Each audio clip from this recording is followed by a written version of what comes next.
Pushpa 2 cinema ఎప్పుడెప్పుడు విడుదలవుతుందని 1000 కళ్లతో ఎదురు చూస్తున్నారు బన్నీ అభిమానులు. ముఖ్యంగా సుకుమార్, అల్లు అర్జున్ కలయికలో వచ్చిన పుష్ప 1 సెన్సేషనల్ హిట్ కాగా, ఆ సినిమా సీక్వెల్ గా వస్తున్న పుష్ప 2 మీద పాన్ ఇండియా లెవెల్లో భారీ అంచనాలున్నాయి. అయితే ఈ సినిమాను పూర్తి చేయడంలో డైరెక్టర్ సుకుమార్ కాస్త కంగారు పడుతున్నారు. సినిమా విషయంలో సుక్కు తీసుకుంటున్న అతి జాగ్రత్త వల్ల ఆల్రెడీ ఓసారి వాయిదా పడింది. అందుకే ఈసారి పర్ఫెక్ట్ ప్లానింగ్ తో వస్తున్నారని టాక్. పుష్ప 2ని డిసెంబర్ 6న రిలీజ్ చేయాలని డేట్ ఫిక్స్ చేశారు. అయితే ఆ డేట్ కి రావాలంటే మాత్రం ఇంకాస్త స్పీడ్ పెంచాలని అనుకుంటున్నారట. నవంబర్ 2nd వీక్ కల్లా ఫస్ట్ కాపీ రెడీ చేయాలనే టార్గెట్ లో పనిచేస్తున్నారు పుష్ప 2 టీం. అయితే కుదరదని గుర్తించి 2 టీములుగా విడిపోయి షూటింగ్ చేస్తున్నారని తెలుస్తుంది. ఒక టీం అంతా కాకినాడలో కొన్ని ఇంపార్టెంట్ సీన్స్ షూట్ చేస్తున్నారని తెలుస్తుంది. మరో టీం రామోజీ ఫిలిం సిటీలో షూటింగ్ లో పాల్గొంటుంది. అల్లు అర్జున్ కూడా ఈసారి అనుకున్న డేట్ కి సినిమా వచ్చేలా సినిమా పూర్తయ్యే వరకు తన డేట్స్ అందుబాటులో ఉంచారట. ఎటొచ్చి సుకుమారే గట్టిగా ఫిక్స్ అవ్వాల్సి ఉంది. పుష్ప 2లో స్పెషల్ సాంగ్ ఎవరు చేస్తారన్నది ఇంకా క్లారిటీ రాలేదు. పుష్ప 1లో సమంత చేసిన ఊ అంటావా సాంగ్ ఒక ఊపు ఊపేసింది.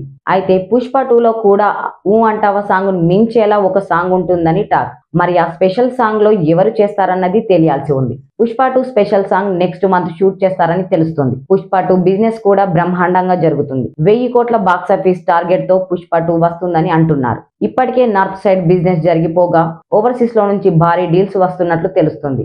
ఇక ఓటీటీ రైట్స్ రూపంలో కూడా పుష్ప 2కి భారీ వసూళ్లు వచ్చినట్లు టాక్. మొత్తానికి పుష్ప 2కి అన్ని విధాలుగా కలిసి వస్తుంది. సినిమా కూడా అనుకున్న రేంజ్ లో ఉంటే మాత్రం అల్లు అర్జున్ మరోసారి బాక్సాఫీస్ పై తన స్టామినా చూపించే ఛాన్స్ ఉంది. ఇదిలా ఉంటే ఇక ఈ సినిమాకు సంబంధించిన బిజినెస్ మాత్రం ఓ రేంజ్ లో జరుగుతుందని తెలుస్తోంది. మరీ ముఖ్యంగా కేవలం ఓటీటీ హక్కులే 250 కోట్లకు అమ్ముడుపోయినట్లు తెలుస్తోంది. తెలుగుతో పాటు అన్ని భాషల్లో కలిపి ఇంత పెద్ద మొత్తంలో కొనుగోలు చేసినట్లు సమాచారం. ఇక ప్రస్తుతం సీక్వెల్ కున్న క్రేజ్ చూస్తుంటే సినిమాకు కొంచెం పాజిటివ్ టాక్ వచ్చినా ఊహించలేనంత రేంజ్ లో కలెక్షన్లు కొల్లగొట్టడం ఖాయమని తెలుస్తోంది. సుకుమార్ దర్శకత్వం వహిస్తున్న ఈ సినిమాలో ఫహద్ ఫాజిల్ ప్రతినాయకుడుగా నటిస్తున్నాడు. రష్మిక హీరోయిన్ గా నటిస్తుంది. ఇక బెస్ట్ యాక్టర్ గా బన్నీకు, బెస్ట్ మ్యూజిక్ డైరెక్టర్ గా దేవికు నేషనల్ అవార్డు రావడంతో సినిమాపై వీర లెవెల్లో అంచనాలు నెలకొన్నాయి. మేకర్స్ సైతం ఈసారి సరైన ప్లానింగ్ తోనే ప్రమోషన్లు గట్రా చేసి సినిమాను గ్రాండ్ గా రిలీజ్ చేయాలని ప్లాన్ చేస్తున్నారట.